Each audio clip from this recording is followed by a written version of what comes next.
नौकरियां हैं उसको मत सोचिए कि ये नौकरी है इस वजह से इनको एक सपोर्ट मिल जाता है। सबसे बड़ी सपोर्ट होती है ऐसे राठौर सर जैसे जो एकेडमी चलाते हैं ना, ये होता है आपके लिए जय।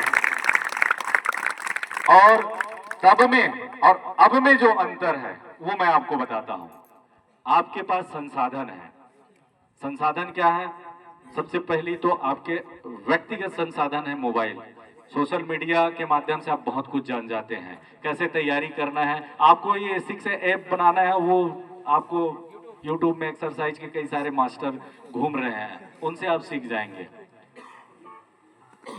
कहां से कहां तक के बात मैं पूछ रहा था तो बोले कि वहां से फलाना फलाना ढिकाना जगह से आए हैं। कहां से कहां के बच्चे आए हैं? क्यों? इस माध्यम की वजह से। 2008 के पहले कुछ नहीं था। अगर किसी किसी के पास में अगर कीपैड मोबाइल भी था तो वही है ना, व्हाट्सएप चलाने जानते थे। यूट्यूब का जन्म तो थोड़े दिन पहले ही हुआ है। तो ये हम सब जितने हैं, हमें कोई प्रॉपर मेंटर नहीं मिला है। अकेले भूतनाथ की तरह कोई अपने गांव में दौड़ दिया, कोई अपने नदी किनारे दौड़ लिया और जैसे तैसे उनको एक जुनून थी और वो आगे बढ़कर प्रयास करते रहे। चलिए, पहला सीढ़ी तो आप क्रॉस करिए। आदरणीय सर जी ने बोला कि सिर्फ आरक्षक पद पे रहना है या और आगे के लिए सोचना है। बिल्कुल आगे सोचिए, आरक्षक के आगे सोचिए। लेकिन ट्रक लेने के लिए आप जाएंगे और औकात हमारी साइकिल की है तो ठीक है, ट्रक की आप सोचे, कम से कम छोटा कार तो ले सकते हैं। 35 लाख का गाड़ी ना लेंगे तो कम से कम 15 लाख का गाड़ी तो ले सकते हैं। तो तैयारी आप उस हिसाब से करिए। समझ आ रहा है ना जी मैं जो बोल रहा हूं? पता नहीं मेरी क्या बोलते हैं, भाषा शैली थोड़ा उटपुटांग है, जिसकी वजह से मैं शायद आपको गंभीर कर दूं। और कंधे पे आपको अशोक मिले या ना मिले, ये टारगेट लेके चलिए कि सर पे अशोक आना चाहिए। सर पे जिस दिन हर किसी ने अशोक के लिए सोच लिया, उस दिन क्या होगा? हर किसी के स्तन पे वर्दी सुशोभित होगी। किसी के गांव में आपसे पहले भी तैयारी करके पहुंच चुके होंगे, बेल्ट में सर्विस दे रहे होंगे। किसी के गांव में 3 होंगे, 4 होंगे, किसी के यहाँ 0 होंगे। लेकिन मैं अपने गांव के इतिहास का पहला बंदा हूं जो बेल्ट की सर्विस में हूं। इतिहास में, बाकी जॉबों में जरूर है, लेकिन अपने गांव के इतिहास में मैं पहला बंदा हूं जो बेल्ट की सर्विस में था।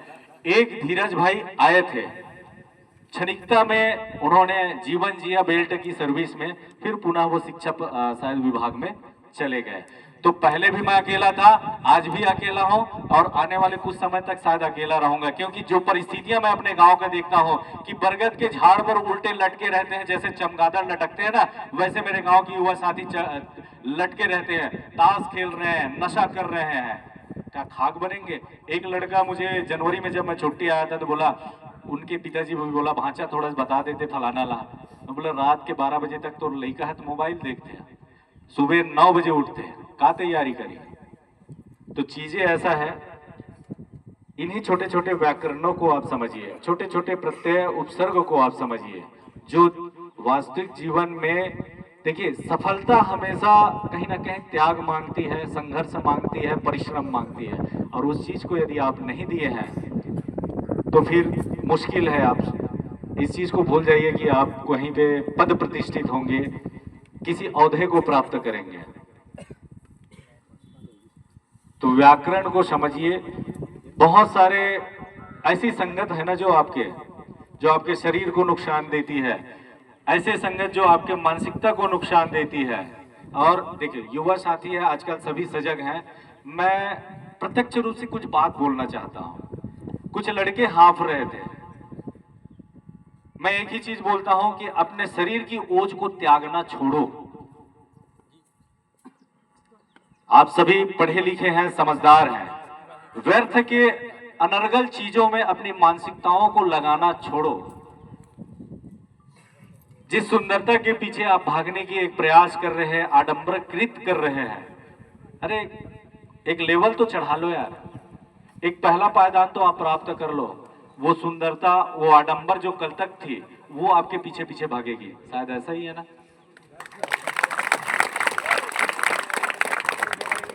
आप भाग के देखिए। ऐसा नहीं है कि परमानेंट राजेश साहू ऐसे मंचों में चढ़ के बोलना चालू कर देता है। जब मैं जस्सू भाई को मैं सुनाता हूँ, भले ही मेरे साथ में जा जाके बहुत सारे ऐसे साथी, युवा साथी आज बड़े बड़े मंचों में संचालन करते, लेकिन जब मैं पहली बार अपने गांव में अजनबी भैया भैया महू संचालन करता हूँ, कंधे तो माइक ला, देखो आपका ट्रैक से हटकर है, लेकिन आपको शिक्षा मिलेगी इससे, मैं इसलिए बता रहा हूँ।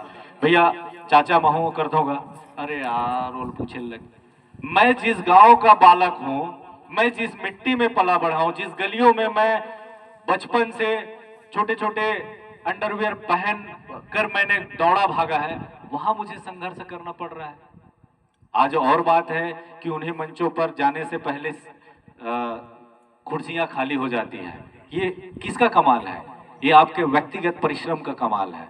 आपने एक औहदा प्राप्त किया, एक नाम प्राप्त किया, आपने एक संघर्ष प्राप्त किया, ये उसका कमाल है। तो आप चाहते हैं कि कुछ देर के लिए आप ये बोल सकते हैं कि ये ऊपर में बैठे हैं, तो ये ऐसी जगहों में आप भी एक मोटिवेटर, एक मेंटर के रूप में खड़े हो सकते हैं। नहीं, आदरणीय गुरुजी ने, मैं देख रहा था काफी अच्छा, ये यूनिफॉर्म को पहनकर भी धूप में खड़े रहना, कुछ एक्स्ट्रा आपको अलाउंस वगैरह दिए हैं क्या राउटे जी? कुछ नहीं दिए ना। तो इतने धूप में खड़े होकर आओ किसके लिए? उनको अपना दिन याद आ रहा है। मैं भी ऐसी भटका हूं यार आपकी तरह, ऐसा करके उनको वो दिन याद आ रहा है, इसलिए वो वर्दी पहन के खड़ा है। तो उनका सम्मान, रावटे जी के सम्मान, ये बहुत जरूरी है। ये अगर 50-100 रुपए आपसे फीस लेते हैं तो बहुत बड़ी बात नहीं है। ऐसे अरेंजमेंट मैं आज तक नहीं सोचा। अब मेरे अंदर कंपन सी आ गई है यार। हमने कमाया, हमने वो चीज लिया, उसके बाद हम भूल गए कि हम किसी को अपने जैसे और तैयार कर सके, भूल गए। लेकिन इस द्रोणाचार्य के लिए बजाओ यार ताली। मेरे ख्याल से बहुत बड़ी संपत्ति नहीं होगी इनका। जस्सू ने मुझे जो बताया है, जसवंत भाई ने, उस हिसाब से ये बहुत पैतृक संपत्ति से, धनाढ्य घर से है क्या सर? कुछ नहीं है ना। तो ऐसी सोच रखना। परिवर्तन की जो लहर रही है उसमें तो हर कोई बह रहा है, जो परिवर्तन को लेकर आ रहा है ये बहुत बड़ी बात होती है। और आप उन लोगों को छोड़ दीजिए। अभी रास्ते में कुछ लोग गुजरते हुए हल्का मोटरसाइकिल कार को डाउन को थोड़ा स्पीड को स्लो करके देख भी रहे हैं, कहा है कोई बता दिए, अरे वो ऐसा नहीं टूरा ट्रामल आ रहे ऐसा। तो ये वो लोग हैं जो सोचते हैं ना, अभी गांव में अगर कोई पंगा हो जाए, कोई लड़ाई झगड़ा हो गया, कोई सामाजिक अव्यवस्था फैल जाए, तो वहां पे खड़े होकर ये सोचते हैं कि मेरे न्याय करने से न्याय हुई है, यहाँ समस्या का समाधान हुआ है। जैसे मेढक बारिश में सोचता है ना कि मेरे थूकने से और मेरे पेशाब करने से बाढ़ आई है, वैसे वो सोच वाली ये लोग हैं। तो इनके पीछे मत जाइए। बाकी बोलने को तो बहुत कुछ हो जा है सबके पास में। मैं नहीं चाहता कि और झेलवाऊं आप सबको, और काफी वक्त हो गया है। निश्चित इतना जरूर आश्वासन दूंगा कि भविष्य की जब भी आपका ऐसे अरेंजमेंट होगा तो हम कोशिश करेंगे, जैसा भी मानसिक रूप से तो आज ही खड़े हो गए, अर्थ रूप से भी हम सब मिलके आदरणीय रावटे जी को सहयोग देते रहेंगे। और मैं अपेक्षा करूंगा कि आप लोग भी बढ़ चढ़कर ऐसी सहभागिता प्रदान करेंगे। आइए मैं अपना परिचय रखते हुए अपनी वाणी को विराम दूंगा। लो न सर, वो माहौल अलग रहता है।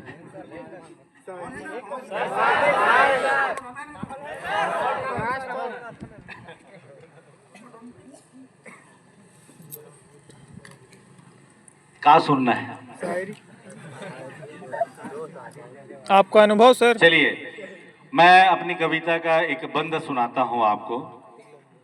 जब मैं मद्रास में पोस्टेड था, उस समय एक वीरान सी जगह में बैठकर, अब देखिए जब एक कवि या शायर, जब एक कलमकार जब लिखता है तो कहीं ना कहीं कोई ना कोई प्रेरणा स्रोत या माध्यम जरूर बनता है। कैसे अजनबी भैया, और बिना माध्यम के शब्द नहीं निकलता। और ये शब्द और भाव दोनों जो है ना, पानी की बुलबुलें हैं। एक क्षण में कुछ और आता है, एक क्षण में कुछ और बन जाता है। तब मैं वहां लिखा था, वही चीज आपको दोहरा रहा हूं कि मैं रहूं या न रहूं, अक्सर तुझे मेरी याद आएगी।